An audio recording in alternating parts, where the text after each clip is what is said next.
चलती चक्की देखकर दिया कबीरा रोए, दो पाटन के बीच में साबुत बचा न कोई। पानी गिरा बुदबुदा आसमानस की जात, एक दिन छुप जाएगा जो तारा प्रभात। अमर करूँ सतलोक पठाऊं, ताते बंदी छोड़ कहाऊं।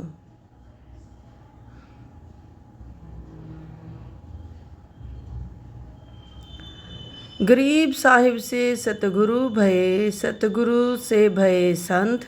धर धर भेष विशाल अंग, खेले आदि और अंत।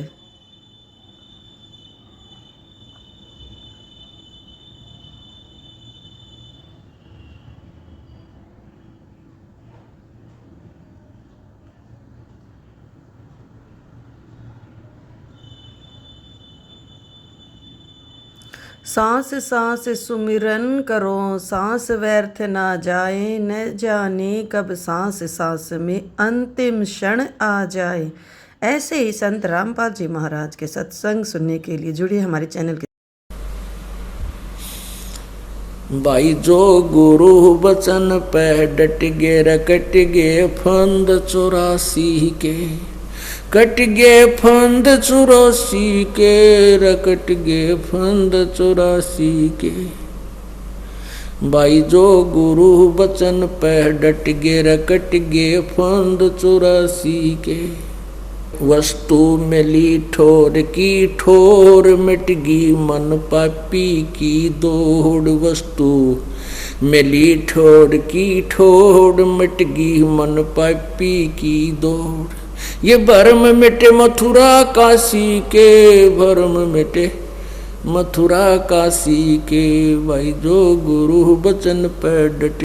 हाथ जोड़कर प्रार्थना किया करते थे, भाई खाने का समय भोजन खा के जाइए। ऐसा ही बच्चों में संस्कार पड़ा हुआ था, तो वो कहने लगे भाई दूध पी लेता है, दन्यू ताम जान को जा। तो वो कहने लगे, कबीर साहब बोले भाई एक बात करो, दूध तो मुझे पिला नहीं सकते। अकिया कैसे की आपने? हमारा बाल्टी ठोक दिया दूध की, 150 गाय हैं, कम से कम 50 दूध दे हैं। कबीर साहब ने बोले इन गायों का दूध मैं ना पीऊं भाई, और किसका पीवे? उस बछिया का दूध पीऊं जो आज तक नए दूध भी ना हुई, रेक में भी ना ब्याई हो, कंवारी बछिया हो। गोपाली ने बोले फिर तो तुम मजाक करते हो, आप दूध पीने की आपने नीत कोई ना अगनावे कति नीत से। अगर ऐसी बछिया का दूध पिला सकते हो तो दूध पी लो। गरीबदास जी खड़े हुए, अरे एक बछिया का कान पकड़ ले, गले में जेवड़ी सी वैसे उसकी पकड़ के और कबीर साहब के सामने खड़ी कर दी। कहने लगे महाराज जी देखियो, या छोटी सी बच्चिया दूध क्यों कैसे देगी? ना इसका बच्चा है, ना या कदे ब्याई है। कबीर साहब ने बोले ये तुम्हारा लस्सी का बर्तन है ना, मटका छोटा सा, इसको साफ कर लियाओ। गरीबदास जी बोले जी साफ करा दे रहा है, लस्सी हमने पी ली, रोटी ली खा, दो का दर रखा कि लाउरे न ठाकर, और दरिश गऊ के नीचे बछिया के नीचे रख दिया। और कबीर साहब ने ऐसे उस गऊ के ऊपर हाथ धर दिया बछिया पे। कहते इतने लंबे लंबे थन हो गए उस गऊ बछिया के, और दूध अपने आप झरन लग गया उसमें थना में। बोल सतगुरुदेव की जय। जब वो बर्तन मिट्टी का छोटा सा मटका जिसने बरोला कह दे हैं, जब वो भर लिया अपने आप दूध बंद हो गया। पर वो थन जो के नो इतने लंबे रहे उसके, ये दिखाने खातिर कि गांव वाले नो ना सोचे कि उन्हें जादू जंतर कर दिया होगा। गरीबदास जी ने वो उठाया मटका, वो बर्तन छोटा सा पात्र, और साहिब को दे दिया। अकलो महाराज जी पी लो। कबीर साहब ने आधा पिया, आधा कहने लगा ले अभी पाड़ियो तुम पी लो। वो पाड़ी बोले इस पाप के दूध ना हम ना पीवे, आया है तेरा क्या काट दिया दूध। गरीबदास जी बोले मन्ने दे जी, आपका ये अमृत हमने कद कद मिला है। मुंह लगा के वो बच्चा 10 साल का बच्चा दूध न पी गया। और पाड़ी वो छाने पाड़ी थे, उसमें बड्डे भी थे, को 20 साल का, को 50 साल का, बुढ़ा भी 40 साल का गेल था। वो उठ कर उड़े तो मुंह बनाकर 2 किला बजाकर वृक्ष के नीचे बैठे, 3 किला परली साइड में, और गरीबदास जी और कबीर साहब वहां रह जाते हैं। कबीर साहब गरीबदास को समझाने लग गया, बेटा ये मनुष्य जन्म बार बार नहीं मिला करता, इसमें भगवान बजा करें। और देख भगवान नहीं बजेंगे तो ये गौ, ये बैल, ये गिद्दड़, ये कुत्ते, ये सुअर, ये वृक्ष, ये गंदी नाली के कीड़े, ये दुनियापन भोगनी पड़ेंगी। महाराज जी फिर ये कैसे मिटा हमारा दुख कि भगवान का भजन करना चाहिए। तो वो कहने लगे भगवान का भजन तो हम खूब करें। कैसे करते हो कि सुबह उठा ना अपने माँ बाप को कहते हैं राम राम, और कोई मिलता रास्ते में उसको भी कहते हैं राम राम भाई राम राम। कहने लगे नो नहीं भाई, राम राम कोई जपने का अक्षर नहीं है। अकोर जी अक नहीं, राम राम जैसे कोई बीमार ने नो कह दे भाई दवाई खाओ, दवाई ले ले भाई, दवाई ले दवाई ले। अब दवाई लेने के लिए जब हम जाएंगे केमिस्ट के पास, वो पूछेगा कौन सी दवाई भाई, के बीमारी है, उसका के नाम और नाम होता है वो दवाई का। अगदिनों को करे कैसे ही है भाई। हम राम राम क्यों कहते हैं? हम ये कहते हैं कि भाई राम है जो कुछ है, बाकी ये सब नकल सौदा है। हम राम राम का क्यों कहते हैं एक दूसरे को? राम में राम भाई, एक को कहते हैं ना राम राम, तो आगे वाला क्या उत्तर देता है? राम में राम भाई, राम ही राम भाई, कि जो कुछ है राम ही है, बाकी तो नकली सौदा है। इसलिए उस परमात्मा को याद करना चाहिए। कहने लगे जी न्यू तो हम भगवान कृष्ण की, रामचंद्र जी की कोई नवमी राठम मनाते हैं अकना, इसके मनाने तो भी काम ना चले। ये तो एक वैसे आपको याद कि जो जैसे कृष्ण जन्माष्टमी, राम नवमी, ये तो उस परमात्मा की याद का प्रतीक है, आत्म कल्याण नहीं इससे। तो कहता है जी हम और के जपा, मंदिर में चले जाते हैं भगवान शिव जी के में, फलाने गांव में सदुलेड़ा में वहां माथा टेक का उसमें पानी चढ़ा दें। भले पुरुष पत्थर की मूर्ति पर पानी चढ़ाने तक आत्म कल्याण होया करे। आप मूर्ति बना ली, आप भगवान बना मान लिया, परमात्मा अपने अंदर से बेटा, और इस प्रकार नाम से प्राप्ति होगी। अब इसे बूढ़े शरीर में, इसमें तो महाराज जी हाड मांस लो थूक बेस्टा ढीड, इसमें भगवान की तो था। गरीबदास जी प्रश्न करते हैं, बंदी छोड़ कहते हैं कबीर साहब, जैसे आड़ चाम की देह में अमृत दूध सर्वंत, और गरीबदास गठपिंड में भाई ऐसे है भगवान। जैसे गऊ में वही शरीर है हाड और मांस का, और देखो उसमें दूध भी उसका मांस है भाई, कितना अमृत दूध निकलता है। इसी प्रकार जिस प्रकार वो प्रक्रिया गऊ में हुई, पहले वह नए दूध हुई और फिर उसको बच्चा हुआ और फिर दूध की बाल्टी ठोकर लाएगी, ठीक इसी प्रकार पूरे संत की शरण में जाइए, उससे नाम लीजिए, और नाम इस प्रकार तेरे घट में वो परमात्मा प्रकट कर देगा, नाम बिना नहीं होगा। तेनों बोला जी ठीक से भगवान विष्णु और शिव जी का नु कहते हैं वहां लोग बहुत बढ़िया हैं, महाराज जी मैंने वो नाम दे दो जो मैं वहां चला जा। गरीबदास जी महाराज को कबीर साहब ने बताया कि कोट जन्म तन भरमत हो गए, कुछ ना हाथ लगा रे, तो कुकर सुकर खरबा बोरे कौआ हंस बगारे।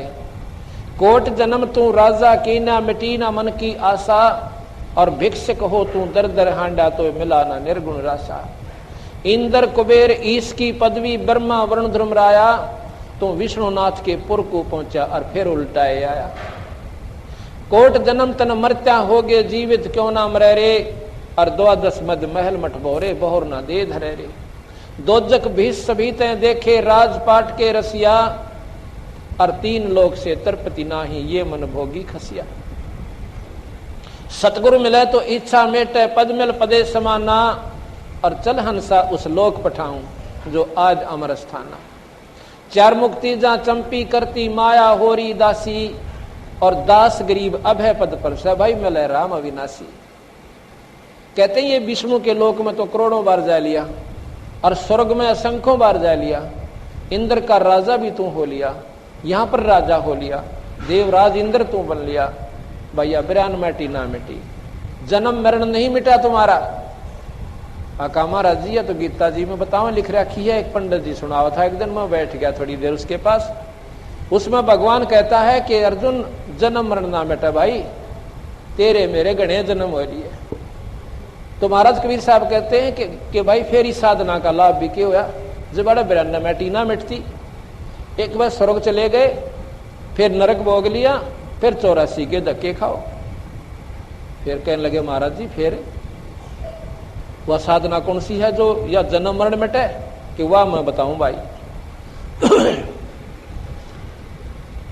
जैसे महाराज ने बताया कि सतगुरु मिले तो इच्छा मिटे, पद मिल पदे समाना, और चल हंसा उस लोक ले जाऊं जो आज अमर स्थाना। जो कदे ना खत्म हो वो सत्यलोक है, जो कभी नाश में नहीं आता। तो गरीबदास पूछे हैं कि महाराज जी क्या ब्रह्मा विष्णु महेश आदि के लोक ये समाप्त हो जाएंगे या स्वर्ग नष्ट हो जाएगा, ये पृथ्वी नहीं रहेगी? कतई नहीं रहे भाई। खुद गीता जी में भगवान कृष्ण ने लिखा है कि कल्प के अंत में ये महाप्रलय होगी, ना ब्रह्मा का लोक रहे, ना विष्णु रहे, ना शिव का रहे, और सब भूत प्राणी इस प्रकृति में लीन हो जाएंगे। दोबारा फिर सृष्टि रची जाएगी, ये दोबारा फिर या विरानमाटी शुरू हो जाएगी।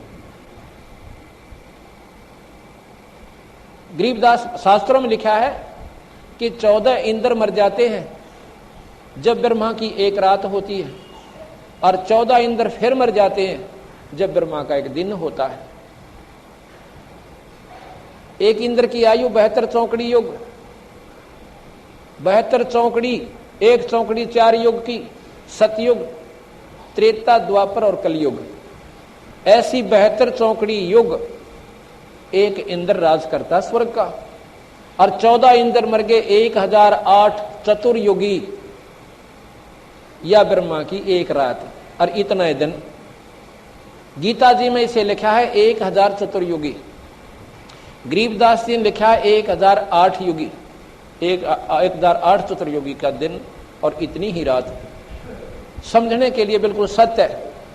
ये हो गया एक दिन रात ब्रह्मा का, और ऐसे 30 दिन, और 30 दिन से 2016 को गुणा करो, 30,000, 60,000 और 320, इतने चतुर्युग एक महीना बन गया ब्रह्मा का। और 12 से फिर गुणा करो, 12 छीक 72, ये हिसाब लाओ 7,20,000 कितने, ये एक महीना इतनी चतुर्युगी का ब्रह्मा का हुआ। अब सोचना ये गरीबदास महाराज के बताना चाहो हमारे को, ये अंधेरा हटा के। ये हो गया 1 वर्ष, और ऐसे ऐसे 100 वर्ष की आयु ब्रह्मा जी की है। अब 100 तो इसको फिर गुणा कर लो, इतने चतुर्युग ये ब्रह्मा की पूर्ण आयु है। और ब्रह्मा जी के 50 वर्ष पूरे हो चुके हैं, 51वां वर्ष चल रहा है। जब 50 पूरे हो गए तो वो 49 भी होंगे, जब 51वां चल रहा है तो 49 भी पूरे होंगे, अर्थात ब्रह्मा नाश में आवेगा।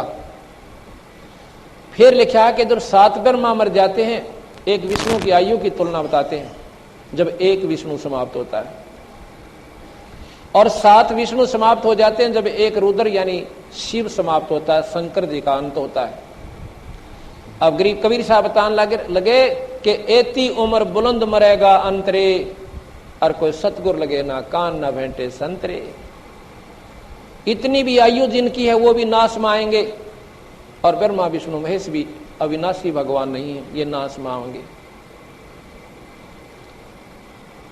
अब ये बात सोचने जोगी है, हम इनको अविनाशी भी कहते हैं। कैसे अविनाशी हैं? जैसे हमारी आयु की तुलना में ये अविनाशी हैं। जैसे सीजनल कीड़े, अब बारिश के महीने में गजाई देखी, इतनी लंबे लंबे पतले पतले कीड़े हैं, उनका सैकड़ों टांग होंस हैं, और वो एक हफ्ते में बच्चा का ढूल आ देती हैं। इतना ढेर बना लें उड़ा धरती भी ना देखती, और एक हफ्ते के अंदर वो सारी खत्म भी हो लेती है। अगर वो तुलना करती है कि मनुष्यों की आयु कितनी है, कि इनके 24 घंटे का एक दिन, और 30 दिन का एक महीना, और 12 महीने का एक वर्ष, और 100 वर्ष की नहीं आयु। अब ये गणा करनी भूल जाती हो कि ये कद मरते होंगे, ये तो मरे कोई नहीं, तो अविनाशी है। पर हमने बेराम कितने का विनाशी है, हमारी भी टिकट कटेगी, तो 100 साल के भी होकर जावे। इसी प्रकार हमारी तुलना उन देवताओं की आयु के सामने कीड़े मकोड़ों के समान है, लेकिन मरेंगे वो भी, नहीं तो फिर गीता जी का ज्ञान गलत हो जाता है। तो बंदी छोड़ भगवान कबीर साहब ने बताया कि 4 मुक्ति जहां चंपी करती। गरीबदास जी ने पूछा कि महाराज जी दुरु प्रहलाद कहते हैं वो तो पार हो गए। अगर नहीं बेटा, वो भी पार ना हुए, वो स्वर्ग में है और कल्प के अंत में स्वर्ग नष्ट होगा। वो भक्ति जब समाप्त हो जाएगी, उनका कमाई खत्म होगी, वो धरो प्रहलाद आदि भी दोबारा फिर स्मृत मंडल में नए सिरे भक्ति शुरू करेंगे और फिर उनका सूत बैठे भक्ति का, ना बैठे कोई बड़ी बात नहीं है। फिर कहने लगा महाराज जी फिर ये तो बूंडा काम से, कद मारे कैसे सूत बैठे? अकमा बताऊं कति आसान। 4 मुक्ति, ये चौथी मुक्ति प्राप्त हंस से ब्रह्म धरु और प्रहलाद कहते हैं 4 मुक्ति जहां चंपी करती माया होरी दासी और दास गरीब अभय पद पर से वो मिले राम अविनाशी। वो परमात्मा, वो राम, वो अविनाशी भगवान मिले भाई। वो कौन है? वो सत्पुरुष है, वो पूर्ण ब्रह्म है, वो सतलोक में रहता है, वो कभी नष्ट नहीं होता। और उस सतलोक से ही ये सारी सृष्टि उत्पन्न हुई। ये आपको कल सुनाएंगे सृष्टि की उत्पत्ति कैसे हुई और हम यहां क्यों दुख पाए, इसका उद्देश्य क्या था। तो गरीबदास महाराज ने बोले जी मेरा तो यह बात समझ में नहीं आती, हमने कितने सुनी नहीं है बातें जो आप बता रहे हो महाराज जी। वैसे गलत नहीं मानते हम, क्योंकि संत जब कह रहे हैं तो हमारे सामने इतनी बुद्धि नहीं है कि आपकी बात को हम अस्वीकार करें, परंतु यह बात समझ में मेरे तो आती नहीं, हमने सुनी नहीं कितना। तो कहने लगे महाराज जी, गरीबदास जी कहें कि इतना बढ़िया लोक सत महाराज जी मैंने दिखा सकते हो? अगर दिखा सकता हूं, पर भैया सिर दड़ की बाजी है। अगर जी सिर भी आपका और यो दड़ भी आपका। और फिर कहने लगे भाई उपदेश लेना पड़ेगा बेटा, नाम लेना पड़ता, अगर इब्बे दे दो। महाराज जी ने उपदेश दिया, कहने लगा ध्यान लगा शरीर में, अब तुझे वो सतलोक दिखाता हूं। महाराज अपनी शक्ति से कबीर साहब इस जीव आत्मा को निकाल के और ऊपरले मंडलों में ले गए। वहां का शिव का लोक दिखाया, विष्णु का लोक दिखाया, ब्रह्मा का लोक दिखाया, माता का लोक दिखाया। स्वर्ग के अंदर के हालत से प्राणियों की वहां के काम हो रहे हैं वो सारे दिखाए। गणेश का लोक दिखाया और फिर सारे जो वहां पर नरक दिखाया, वहां जीवों की के हालत से। और फिर वो निरंजन दिखाया जो 1 लाख जीव रोज यहाँ पर खाता है, जिसके लिए हमारे को यहाँ पर नकली सांग में उड़ जाके गिर रखा है। वो निरंजन दिखाया उस 21वें ब्रह्मांड के आखिरी लोक में, वहां जाकर देखा उसका विकराल रूप। कबीर साहब की शक्ति के सामने वो निष्क्रिय हो गया। तो वहां से महाराज गरीबदास जी को सतलोक लेकर गए। सतलोक में जाकर जो सुख देखा, उन हंसों से मिले। इधर से क्या होता है कि गरीबदास महाराज का शरीर निष्क्रिय हो गया, जब समाधि लग जाती है ये शरीर मृत समान हो जाता है, ना इसमें सांस आवे। दुनिया ने सोचा कोई अनजान आदमी के खत्म हो चुका। इतनी देर में वो पाड़ी जो दूर बैठ गए थे 2-3 घंटे बाद आते हैं और कहते हैं रहो गरीब, खड़ा हो गरीबू। और गरीबदास महाराज ऐसे अपना सिद्ध आसन लाके और यूं बैठे, आंखें खुली हैं और ऊपर ने ध्यान ऐसे लगा रखा, लेकिन वो आत्मा उसमें नहीं थी, वो शरीर दरिया था, रखा हुआ था। उन्होंने आके अलाया रहो, खड़ा हो भगत जी, देखा को नहीं, आसन लाकर बैठ गया।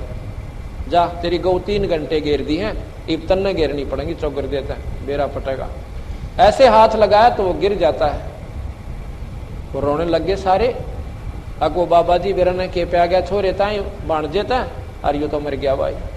भाग लेते हैं, 1-2 गौओं के पास रहा, वहां रहे और 2-3 गांव भगा दिए कि जल्दी ला, गांव वाले ने बुला के। और गरीबदास कह दियो गरीबू मर गया। उन्होंने जाते ही गांव में बता दिया। गांव छोटा सा गांव होता था, पहले छोटे छोटे गांव थे, आज से 250 वर्ष पहले की बात है, 300 वर्ष पहले की। तो गांव में जाते ही सारे के सारे गांव के लोग इकट्ठे हो गए। इतने बड़े जमींदार के, और एक का लड़का वो मर गया, तो सारे गांव में करलाट मच गया। माता पिता ने सुनते बेहोश हो गए। अब गांव वाले बोले भाई कुछ ना बने, चलो लाश ने संभालो। तो सबको लेने के लिए बलराम जी को होश में लाए, उसकी माँ को भी होश में लाए और समझाया भाई ये तो होनहार से ना कोई रहा ना कोई रह पावे, अब तो इसका अंतिम संस्कार करना ही पड़ेगा। रोते पीटते वहां पर चल पड़ते हैं। वहां पर गए, लड़के का जो शव पड़ा हुआ था वहां उसकी अर्थी बनाई और फिर वहां से जनाजा लेकर चल पड़े। गांव में लाए, उधर से करोथा में संदेशा भेजा कि ऐसे ऐसे वो लड़का आपका गुजर गया है, क्योंकि भाईचारा उनका यही था, वहां तो अकेला ही परिवार था। घोड़ा पे 2-3 व्यक्ति आए, 1 घंटे में आ लिए और 1 घंटे में वापस लेकर 2-4 व्यक्तियों को मोजिजों को उनके घर वालों को चले गए। शाम का समय हो गया, 5-6 बजे से जो है अंतिम संस्कार करना चाहा। चिता का ऊपर गरीबदास जी के शव को रख दिया और अग्नि लगाने की चेष्टा ही कर रहे थे, इतने में वो सारी लकड़ी ऐसे हिलने लगी और एकदम जो महाराज जी के ऊपर बंधन बांध रखे थे रस्से उस अर्थी पे अपने आप टूट गए और बंदी छोड़ गरीबदास जी सत साहिब कहते हुए खड़े हो जाते हैं, बोल सतगुरुदेव की जय। और उठ के वो क्या बोलते हैं, ना दकिदा बाई ने पछाने, ना पिताजी ने और ना ही माता को, ये बाणी बोलने लगे। गांव वाला ने सोचा भाई छोरे के वो दूध दाद पिला था ना उस बिना ब्याही हुई बच्चिया का, और वो बाबा जी को मंत्र पढ़ के पिला गया इसको, ये बावड़ा हो गया। चलो भाई बावड़ा तो हो गया, परमात्मा पिता का सहारा तो बनाए रहेगा, इसका सहारा ये दिन काट लेंगे अपने। महाराज जी बोल रहे हैं वो परमात्मा के बारे में जानकारी, और वो के जाने अनजान आत्मा उस परमात्मा ने, और वो कहते हैं ये बावड़िया कहने लगे।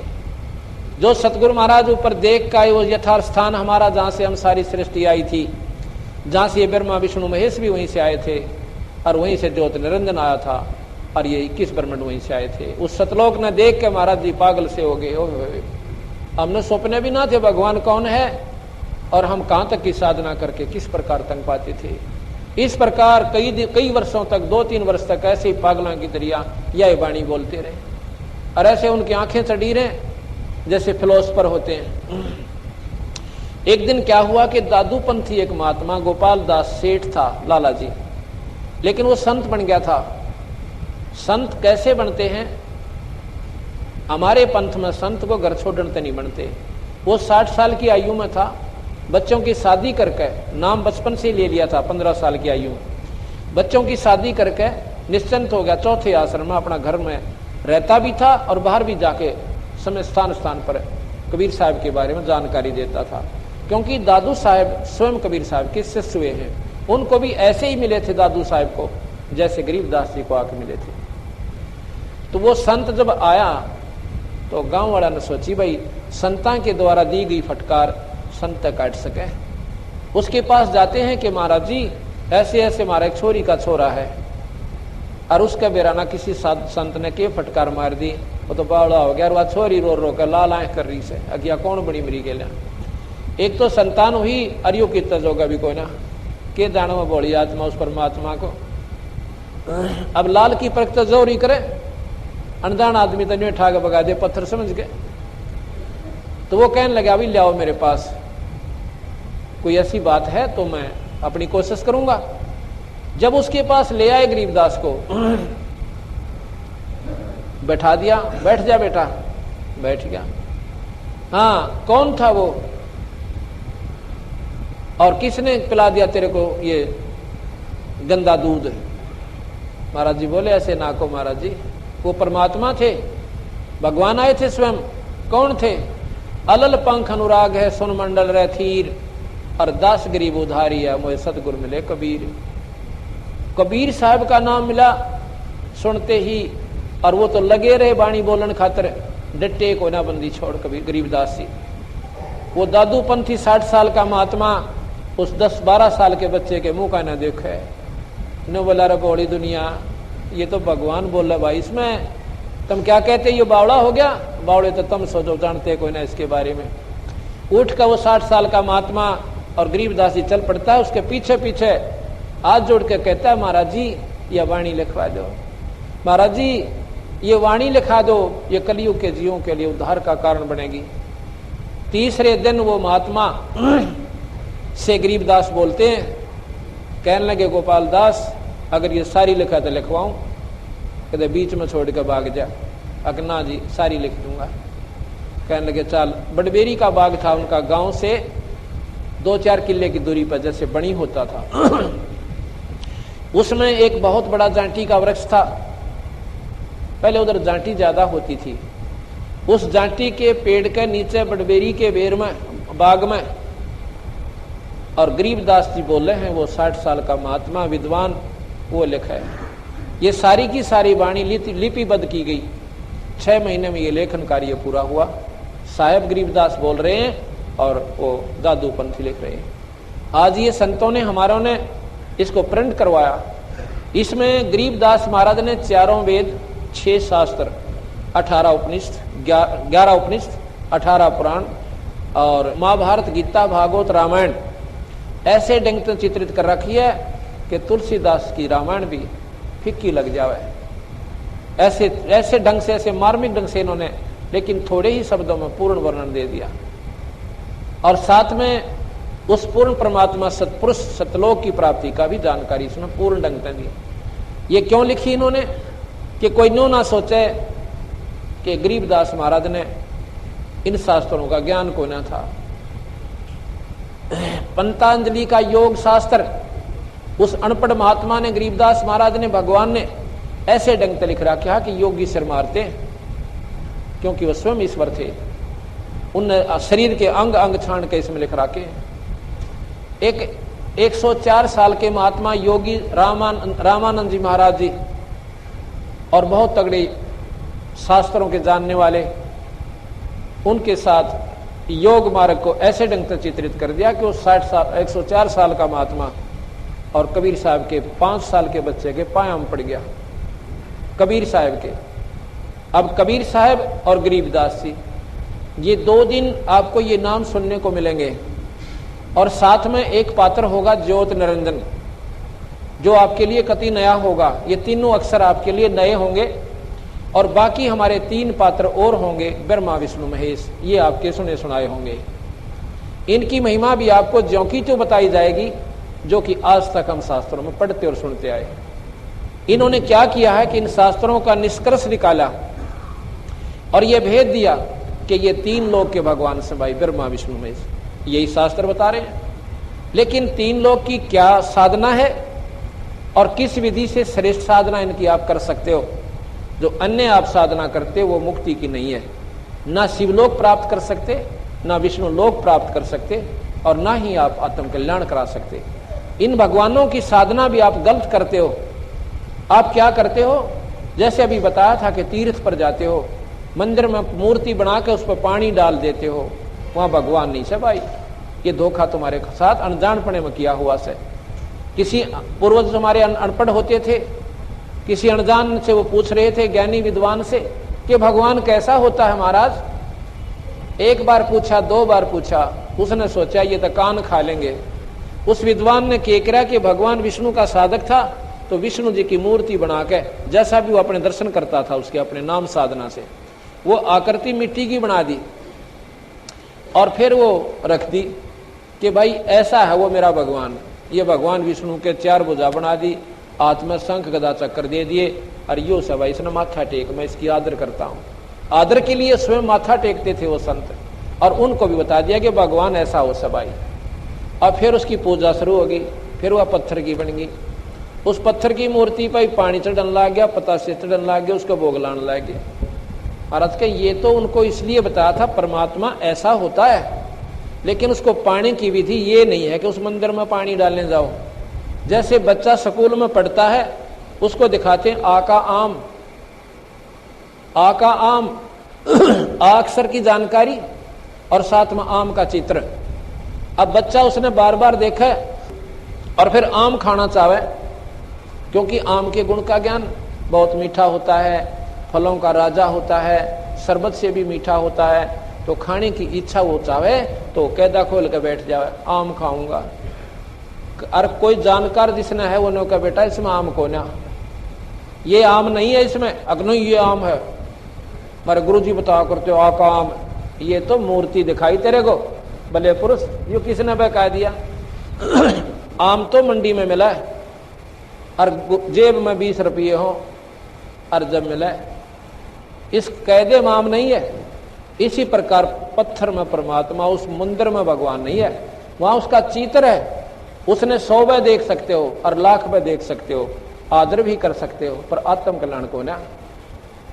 जिस प्रकार आम खाने के लिए जेब में पैसे और मंडी में जाकर आम नाम से पुकारे, आपको पैसे के बदले में वो आम मिला है। इसी प्रकार संतों के पास जाओ, आपने नाम ने दे और नाम की तुम कमाई करो और उस धन के बदले में वो परमात्मा के जो गुण तुम गाया करते थे, सुना करते थे, वो आपको आभास हुआ और फिर वो परमात्मा के गुण आपके सामने खड़े हो जाए, आपने सुख मिला। यह बात ही समझ में ना आती, ले बताओ मूर्ति की पूजा का खंडन कर दे। खंडन क्या किया? ये तो यथार्थ बता दी कि इसमें ऐसे है, किसी भी ने आज तक मूर्ति पूजा करके भगवान पाया हो नहीं। कोई कहते हैं कि फलाने ने पत्थर में को दूध पिला दिया था, उसने अपनी कमाई भक्ति से पिला दिया था, तुम पे आगे दिखाओ। उस नाम की कमाई से उस मालिक ने आप इसमें प्रकट कर सकते हो, इसमें प्रकट कर सकते हो। जैसे प्रहलाद ने लाल खंभे में प्रकट कर लिया, क्या वह पूजा करने जाता था? क्या मंदिर में पानी डालता था? पर अमंदे हुए बैठे से वह अनजान साधना न जल्दी कर ले। गरीबदास जी महाराज कहते हैं, पीतल ही का थाल है पीतल का लोटा, एक मांझ दो का पीतल का थाली ले ली और उसको ऊपर लोटा धर लिया पानी का जल भर के। अन्य कहते हैं जड़ मूर्त को पूजते आवेगा टोटा। आध्यात्मिक मार्ग में फेल हो जाओगे तुम और गधे की चूनी में जाओगे, लग 84 होगे। पत्थर कहते हैं पीतल चमचा पूजिए जो थाल परोस है, और जड़ मूर्त किस काम की मत रहियो भरोसा। अब बताओ इसमें खंडन क्या कर दिया? सच्चाई है तो ढूंढो भगवान उसमें है, या हम बताएं आप नाम लो आपको भगवान दिखाएं, कहीं तो ठिकाना हो। तो इसलिए भाई सच्चाई सच्चाई रहती है। तो इस प्रकार की जानकारी गरीबदास जी महाराज ने इसमें दी है। और ये भगवानों की भी साधना करनी है, इनकी भी हम तो ठीक नहीं कर रहे। आप जाते हो कहां पर? कावड़ लेने के ताई। एक गांव में हमने स्कूल में सत्संग कर दिया और कावड़ के बारे में जैसे अभी बताऊंगा ऐसे बता दिया। जो बुद्धिजीवी थे वो तो समझ गए इस पॉइंट को बिल्कुल ज्यों की त्यों है। और एक 20-30 कावड़ियां का सरदार था, वो सर हो गया क्या नो बोला जी आपने नो किसा कह दिया भाई कावड़ लाने का कोई फायदा नहीं।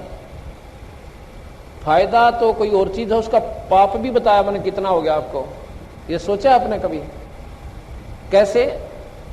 अब देखो क्यों लाते हो कावड़ कि हम जी अपनी कोई मनोकामना पूर्ण खातिर भाई कुछ तरह कुछ उद्देश्य लेकर जाते हो। कहां जी? फिर कहां? जैसे आप गए वहां तक, यहां से लेकर वहां तक सावन के महीने में बिना गिनती के जीव हो जाते हैं, और जितने जीव तुम वहां तक मार रहे हो बेटा वो भी आपके खाते में लिखे गए, वो खाली कोई ना थे। और क्या लाए? पाइया गंगा जल 1-2 किलो ले आए हो गया आगे पाछे लटका के।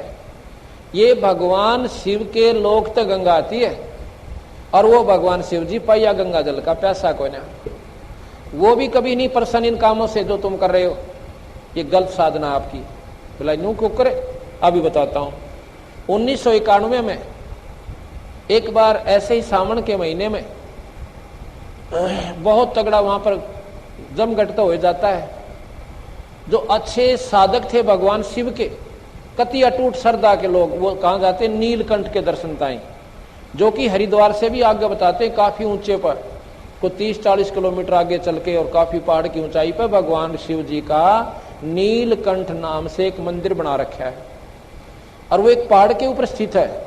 उसके आगे काफी लंबा चौड़ा चबूतरा परिसर सा बना हुआ आंगन सा है। तो उसमें पेपर में आई थी यह सारी विस्तृत जानकारी। और उस समय हम 1988 से मैंने ये बंदी छोड़ का मार्ग ले लिया था। पहले हम भी यही साधना करते थे। उस पेपर ने सुनकर आंखें तासु बंद नहीं हुए हमारे।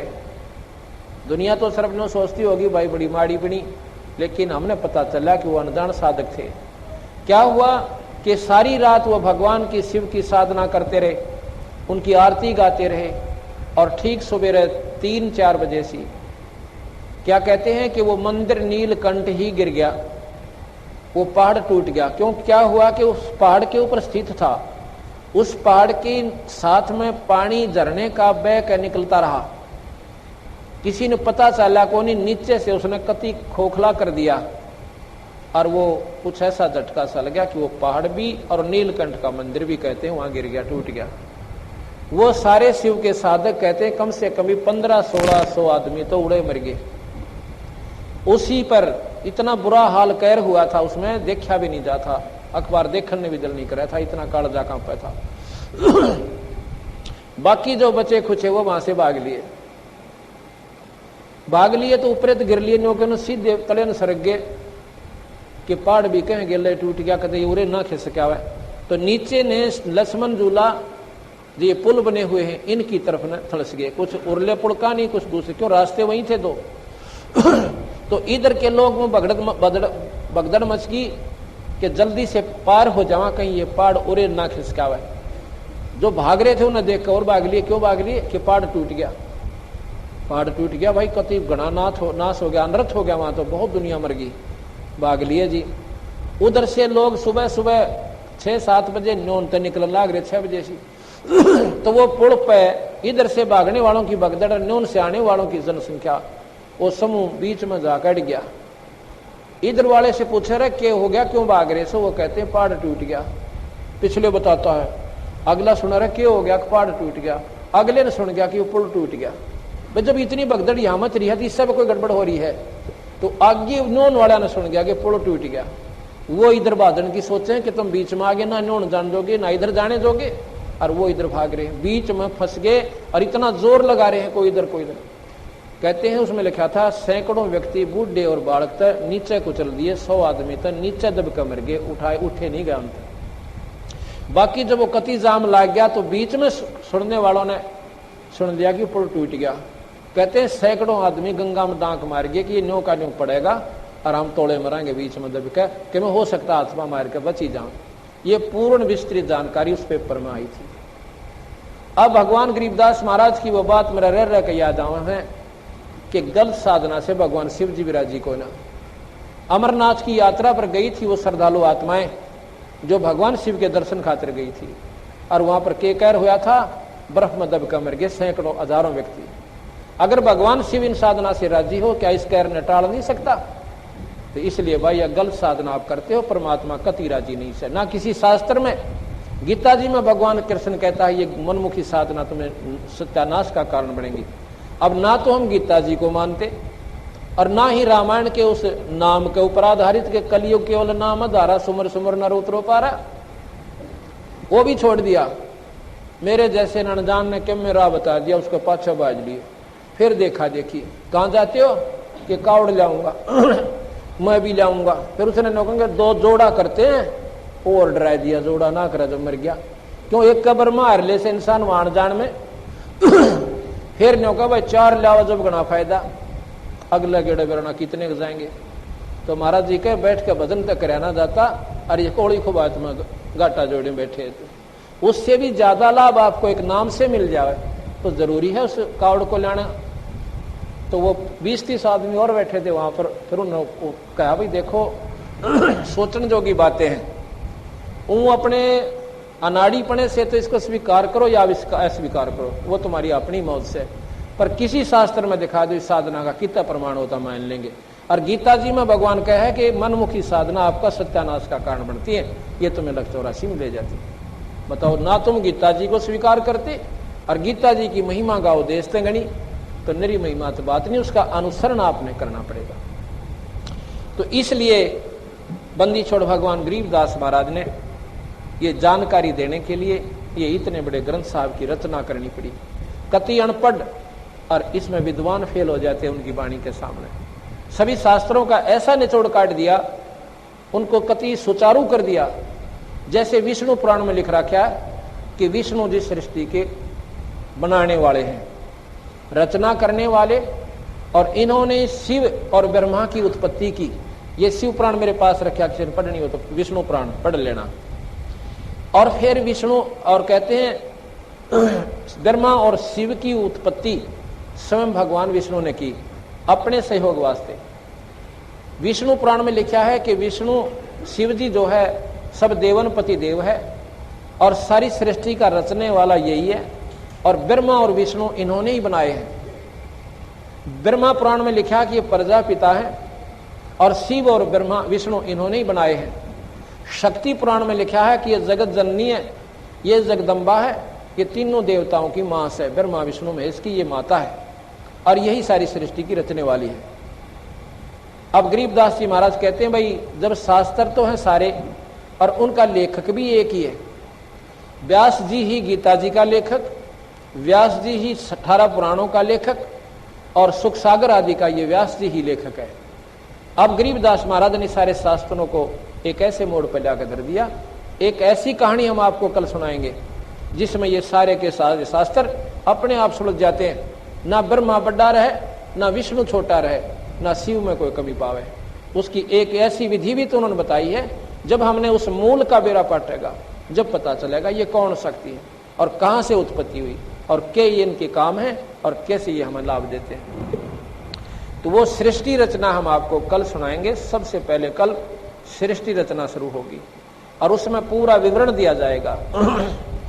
आज आपको सत्संग के माध्यम से और आदि पुराण गरीबदास महाराज जी का शुरू कर रहे हैं। इसमें रामायण भी, महाभारत भी और शिव पुराण भी, बहुत कुछ आपको सुनने मिलेगा और बहुत आनंद आएगा।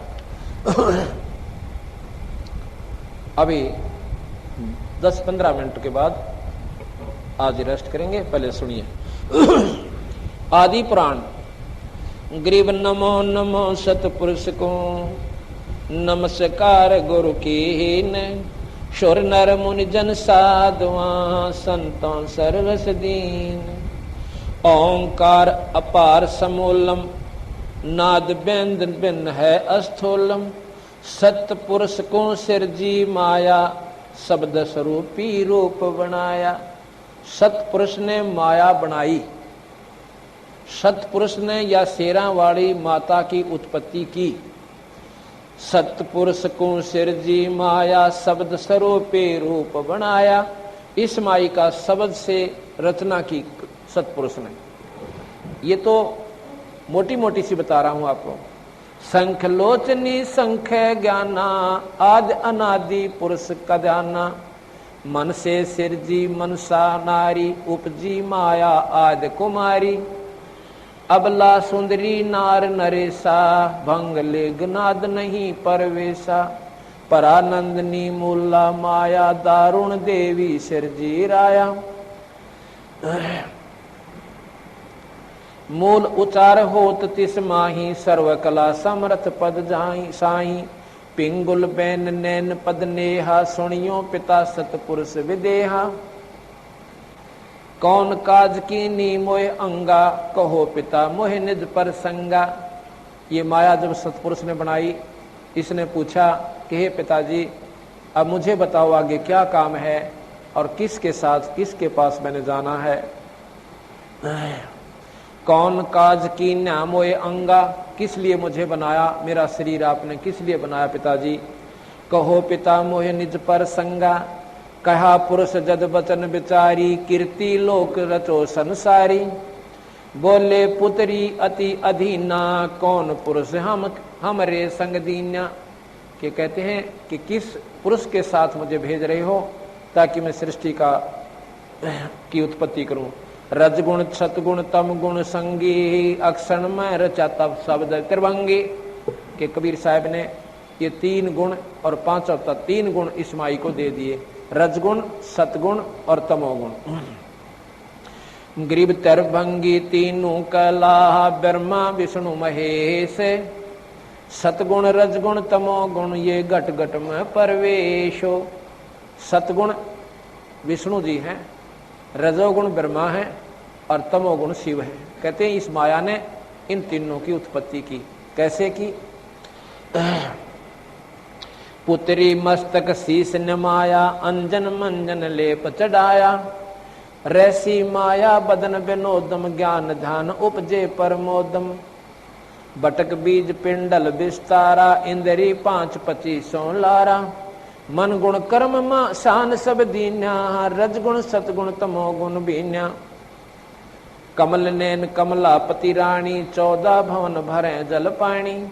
कल्प करी जद मूला माया, ता पानी में अंड उपाया। जलमिल करण कमल पर संगा, कमल माही जलमिल किरण कमल पर कास्या, कमल माही ब्रह्मा का बासा। ओंकार बीज उत्पाती, उपजे ब्रह्मा सत के नाती। दंड कमंडल ब्रह्मा लाए, योग 36 कमल भरमाए। जुग 36 धरे जा ध्याना, भंवर गूंज में भया दीवाना। तप तप ब्रह्मा वचन सुनाया, ब्रह्म रोह शिक्षा पद पाया। किलियम मूल मंत्र मन माला, ओम शब्द रचे चित्रशाला। कच्छ मच्छ कूर्म और शेषा, धौल धरणी की न्या परवेशा। चंद्र सूर तारायण तेजम, लोक दीप फुलवाड़ी सेजम। के उस माया ने किस प्रकार ये लोक आदि बनाए, वो अब विस्तृत जानकारी देंगे। ये तो वाणी सुना रहा हूं आपको। शरजे ब्रह्मा विष्णु महेशा, ओंकार की या परवेशा। शेष नाल जद ब्रह्मा आए, मंत्र भेद दिया गौराए। ग्रीब मूल मंत्र निज शब्द है, जाका ये विस्तारे। अंत कोट ब्रह्मंड है, रचे जो सर्जनहारे। 184 रूप लखाया, ऐसा ध्यान धरा मन माया। किन्नर भूत पिशाचर दाने, स्वर नर मुनि गण गंधर्व जाने। इंद्र कुबेर वरुण धर्म राया, एक शब्द में सकल उपाया। शेषा नारायण पद पर से, अचराचर हृदय में दर्शे। अष्टकुली पर्वत पाषाणम, अष्ट पदवी नाग बखाना।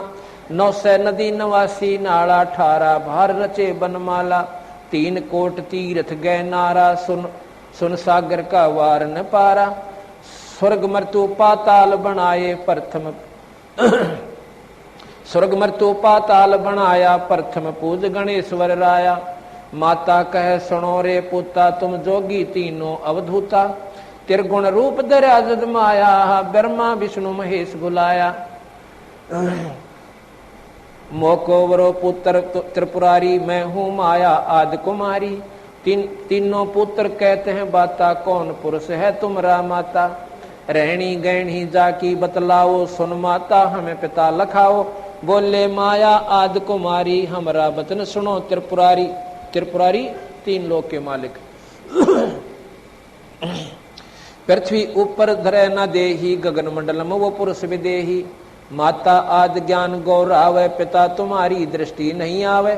गृह पिता पुरुष परमात्मा, मां निर्वाणी नीतंते। पुरुष विदेही आदे है, नाम गाम नहीं पंथे। मैं अष्टंगी हूँ सत्य स्वरूपा, अंत कोट गुण ज्ञान अनूपा।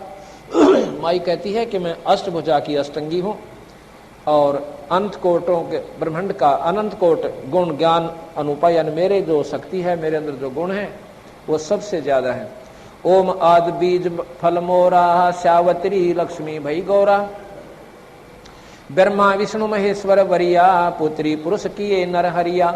ब्रह्मा विष्णु महेश्वर साथा, माता ही का राख्या नाता। जाकू देख जगत सब भूला, एक अग्नि एक चूल्हा। अंधकार गुण किया परेरी, सोई ही माता सोई चेरी। सतपुरुष निर्गुण निर्वाणी, शंख कल्प युग गए जोग ध्यान। सतपुरुष निर्गुण निर्वाणा, शंख कल्प युग योग में ध्याना। शंख कल्प युग गए बिहाई, ब्रह्मा समाधि अखंड लगाई।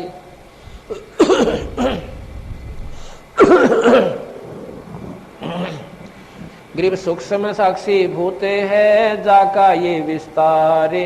बटक बीज की मांड में साहेब पुरुष हमारे। मन माया से नोतत होई, अपना बोया लुने सब कोई। इंद्री 5 3 गुण तीरा, अष्टंगी का बना शरीरा। नौतत का सब नाच नचावे, ब्रह्म बीज मिलन ना पावे। साक्षी भूत संगीत सयाना, डोरी हंस बंध्या गल प्राणा। जीव जन्म जहाँ ले अवतारा, साक्षी भूत होवे ना न्यारा। अकल अजन्मा दृष्ट न मुष्टि ही, जाका रूप लखाऊं गुस्ती। जाके चरण से स्नित सेवे, मांड मंडी को पल में खेवे। अवगत बंका रूप मुरारी ही, ब्रह्मा विष्णु उठावे जारी। शिव जाकू प्रणाम परेख है, साक्षी भूत और ना देखे, 14 कोट भवन के माई, साक्षी रूप रहते है ठाई। अब गरीबदास जी महाराज कह रहे हैं कि वो परमात्मा बताऊंगा कि जिसके आगे ब्रह्मा विष्णु महेश भी हाथ जोड़े खड़े रहते हैं, जिसका ये स्वयं ध्यान लगाते हैं। भगवान शिव आप देखते हो साधना कर रहे हैं। किसकी साधना करते हैं? हम सुना करते थे कि ये भगवान विष्णु की साधना करते हैं। ये तो तीनों इक्विवेलेंट पावर है, इसकी साधना क्या करेंगे? तीन लोग के भगवान, तीनों की एक सी शक्ति, एक महकमे का फर्क है। जैसे 3 मंत्री होते हैं, एक को होम मिनिस्टर बना दिया, उसकी वैल्यू ज्यादा है, उसकी पूजा ज्यादा हो जाएगी। बाकी मंत्री वो भी हैं, उनका डिपार्टमेंट ठीक हो ना, इसलिए उनकी पूजा घाट। इसी प्रकार ब्रह्मा विष्णु महेश ये तीनों भाई हैं और ये निरंजन के मंत्री हैं। इन तीनों को एक ही ड्यूटी दे रखी है, एक तो शरीर बनावे, एक पालन पोषण करे और एक हमें संहार कर दे। जो पालन पोषण करे, हमारी सुख सुविधा दे, वो हमें ज्यादा प्यारा, उसकी महिमा आप पर बढ़ेगी। इसलिए महाराज कहते हैं वो फर्क हो ना तीनों में, सिर्फ महकमे का अंतर है। इसलिए ब्रह्मा कौन पूजा है? विष्णु पूजा, भाई हमारी रोटी रोजी का सारा प्रबंध इससे के हाथ में है। तो इसलिए शिव जी को भी पूजते हैं, क्योंकि डर लागे मार ना दे। और साथ में यह है कि इनके पास रिद्धि सिद्धियां हैं, ये माया दे सकते हैं। जैसे रावण ने भगवान शिव की साधना करी और सिर काट कर चढ़ा दिए, लंका मांगी सोने की, लंका दे दी, पर वह दुर्गति ना मिटती। वो दुर्गति मिटाने का मंत्र को न्यारा से, जिसमें माया भी मिले पर विधिवत और सद्बुद्धि के साथ, और फिर सदुपयोग की जाओगा। वो उसने दुरुपयोग किया उस माया का। माया कोई धन नहीं है, अकेला धन माया नहीं होती, ज्यादा बच्चों का हो जाना भी माया होती है। ये शरीर भी माया है, राज भी माया है, और ये सब कुछ माया ही माया है। इस प्रकार महाराज ने जब इस बात का हमें सारा भेद दिया,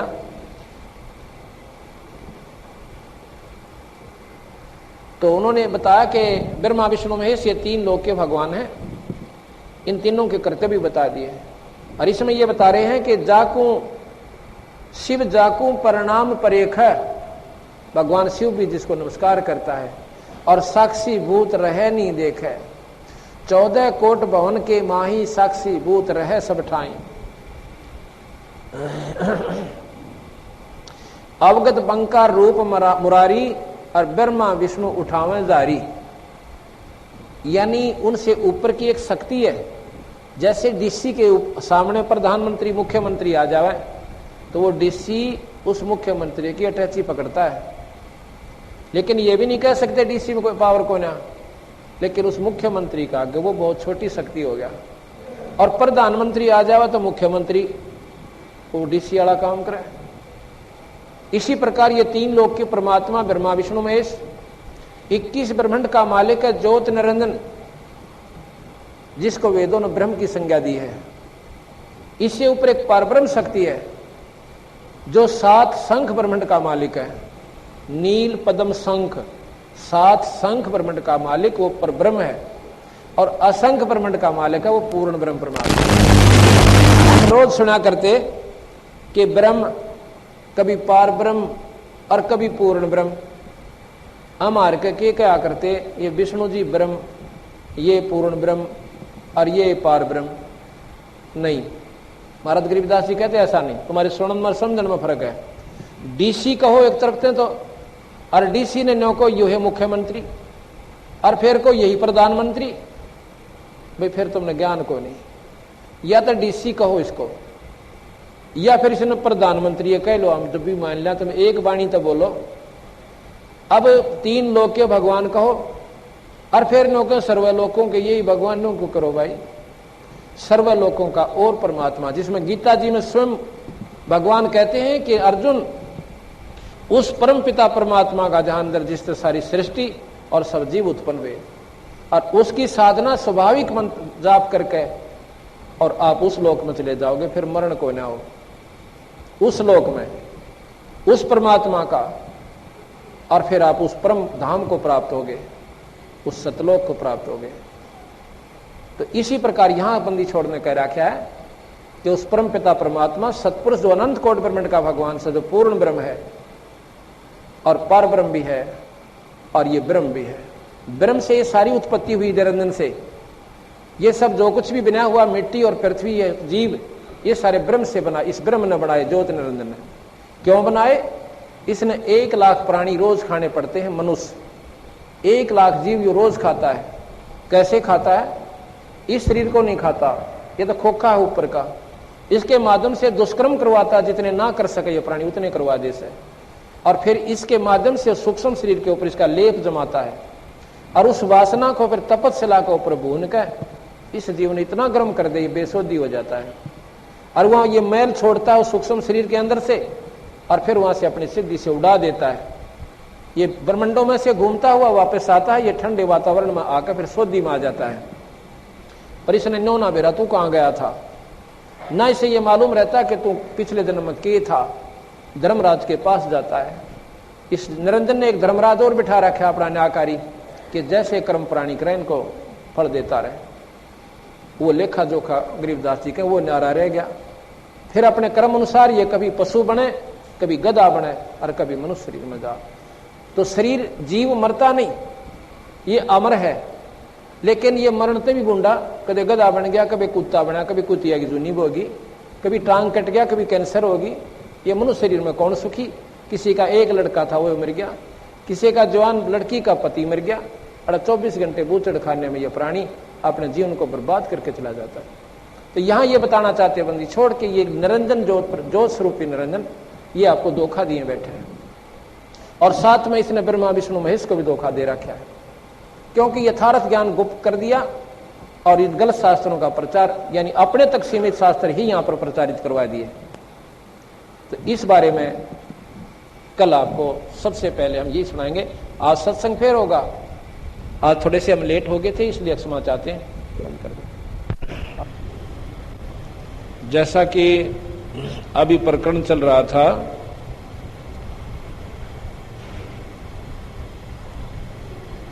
कि पूर्ण ब्रह्म परमात्मा अनंत कोटि ब्रह्मांड के भगवान सतपुरुष हैं, उनके बारे में गरीबदास जी महाराज ने आंखों देखा और अपनी आत्मानुभूति के आधार पर ये सारे ग्रंथ साहिब की रचना की। वही वाणी में आपको सुना रहा था।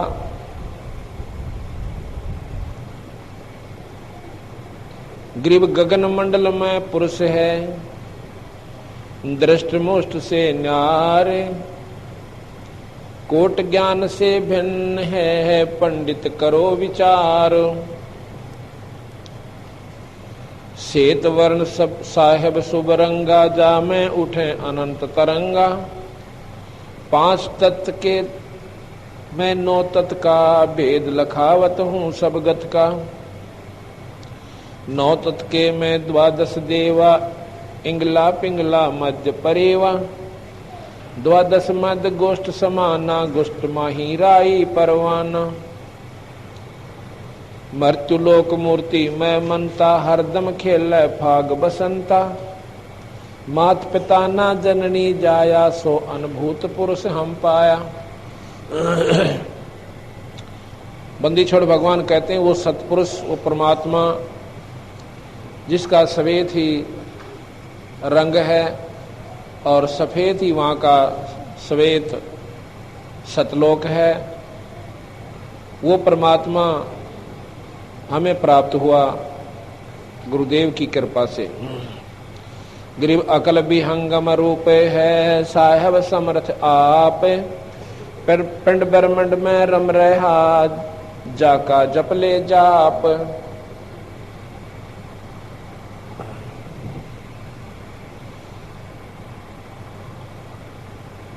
जैसे गुड़ी उड़े सुन माही, खेल खिलारी डोर बंधाई। असमानी उद्गार उड़ावे, मंदा चल से नीचा आवे। कि सूरत का अभ्यास बताते हैं कि जिस प्रकार पतंग उड़ाया जाता है और पतंग ऊपर चला जाता है किस आधार पर? एक डोरी से। इस प्रकार वो डोरी उसको उड़ा भी रही है और विधिवत चला भी रही है। अगर वो डोरी ना रहे तो वो पतंग ना जाने कित का कित जाग रहे हैं। इसी प्रकार बंदी छोड़ भगवान कहते हैं कि गुरु से उपदेश लेकर उस नाम से जुड़ा हुआ अभ्यासी अभ्यास करता है तो अपने यथास्थान पर उस नाम की डोरी के अनुसार इसकी वो समाधि यथास्थान पर चली जाएगी।